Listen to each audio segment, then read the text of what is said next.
From Fox 5 New York, this is Good Day Weekend. And good morning on this Saturday, May 10th. Welcome to Good Day Weekend.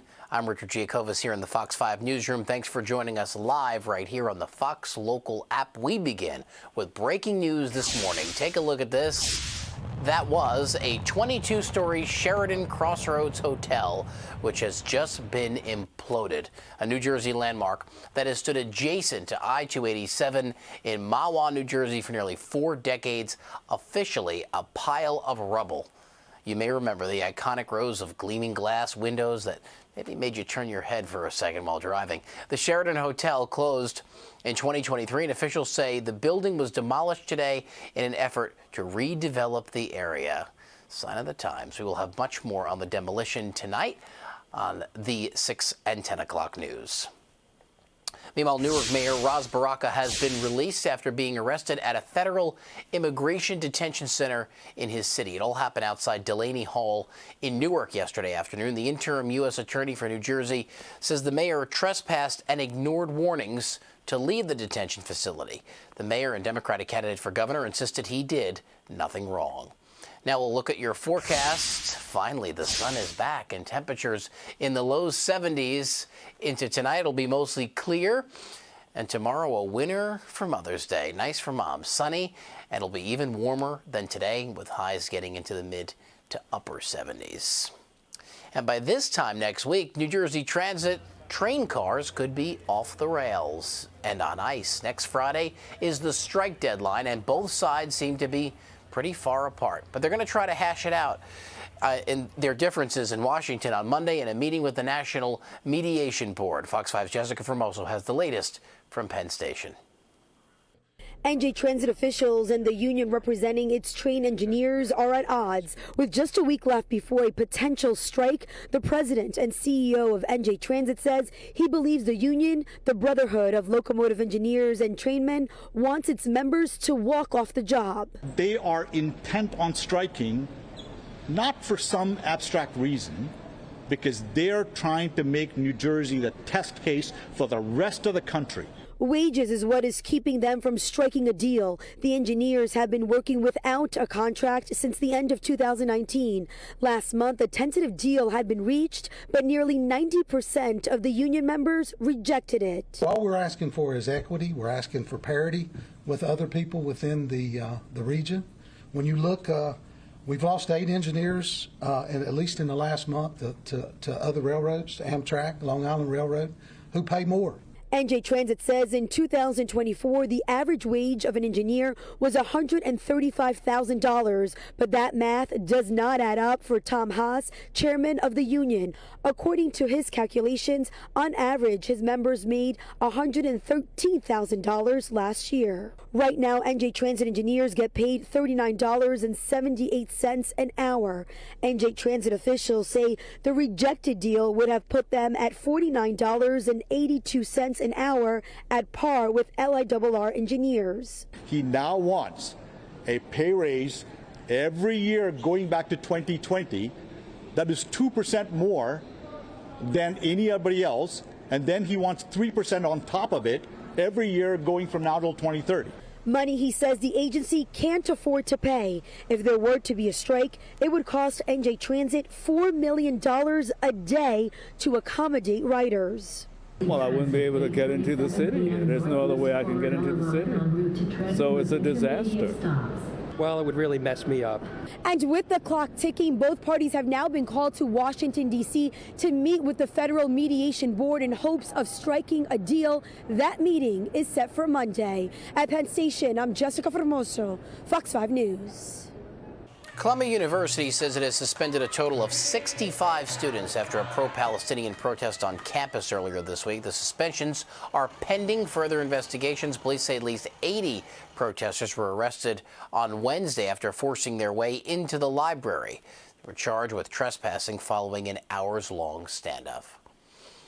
And a groundbreaking ceremony in New Jersey as a brand new Veterans Village is being constructed to help our military heroes who are struggling with homelessness. It's all part of an effort by the Tunnel to Towers Foundation to assist our vets in need. Fox 5's Antoine Lewis has a preview. Groundbreakings are always special. This one even more so for Tunnel to Towers Chairman Frank Siller. This one will address the homelessness of U.S. veterans. It's going to be a multiple-story building. It's going to house, I believe it's 126 veterans. On this spot in Bayville, New Jersey, will eventually be Bayville Veterans Village. As these renderings show, the village will feature 98 single-occupancy apartments. The ground floor of the apartment complex will offer support services that include job training, legal services, and mental health support and counseling. The complex will also have a gym, multi-purpose room, game room, and lounges. 24 standalone comfort homes like this one will also be a part of the village. The foundation says these will be for elder veterans who've applied for assistance. Veterans that are a little bit older can have a little bit more trouble reintegrating back into the community, and they're looking for a permanent place to call home and live out their golden years. The Tunnel to Towers Foundation has been building veterans villages across the country. This is video from the groundbreaking of the village in Harrisburg, Pennsylvania. The foundation says they will continue to build as many as they can, adding it's the least they can do to those who've defended our homeland, but have found themselves without a home of their own. There are homeless veterans that are unseen, and they need a good place to spend their lives. This is not a shelter. I want to make that very clear. They need that dignity and that hope back into their lives, and this is what this project here in Bayville is going to do. Bayville Veterans Village is expected to be completed in 2026. Antoine Lewis, Fox 5 News. Incredible. We love Tunnel to Towers. A Long Island teen who developed an app worth millions finally found a college to go to after being rejected by every Ivy League school he applied to. Zach Yadagari is taking his 4.0 grade point average to the University of Miami. The 18-year-old from Roslyn developed a calorie counting app called Cal AI, which is on track to bring in $30 million this year. Wish I was him. Yadagari says he wants to go to college because he missed out on a lot of social events in the past few years. I'm sure he did. Fox 5 is watching your wallet, and the tariff turmoil could have people turning to secondhand stores for everything from clothes, electronics, even used baby items. Here's Teresa Priolo. The tariff cost might push parents to making decisions that could be unsafe for their children. There's fear in the baby goods industry right now of an unintended consequence of President Trump's tariff war. The escalation in prices could force new and seasoned parents to rely on secondhand baby gear, which on its face doesn't sound like a bad idea, but it could be. The risk is safety.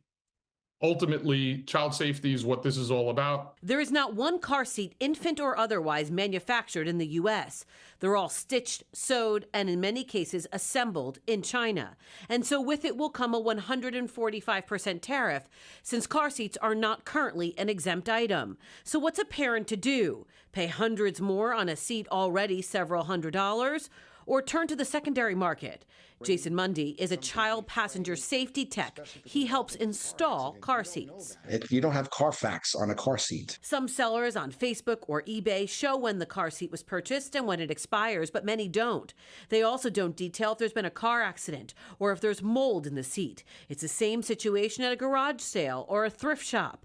The experts caution, like most things you buy online, you literally do not know what you're buying and if it's safe. It's the hot, the cold, the plastic elastic aspect of it. They're called webbing, but the shoulder straps, they get frayed. Internal, you see things that you can't see external. There's also another problem on the horizon. We are currently running into new safety standards starting in 2026 for car seats manufacturers, and many car seat manufacturers are delayed in testing product because the testing facilities don't have enough sled time to test these car seats. Teresa Priolo, Fox 5 News. We are a year away from the World Cup, and the championship game for that event is being held at MetLife Stadium, you may have heard. And as you can imagine, transportation is a big concern. Well, yesterday, the North Jersey Transportation Forum hosted an event which addressed the major soccer event. Officials say they're in the process of exploring options to avoid a traffic nightmare. There needs to be a coordinated plan with lots of locations, with lots of redundancy to serve this demand, because it's very different than a football game. It's very different than a concert.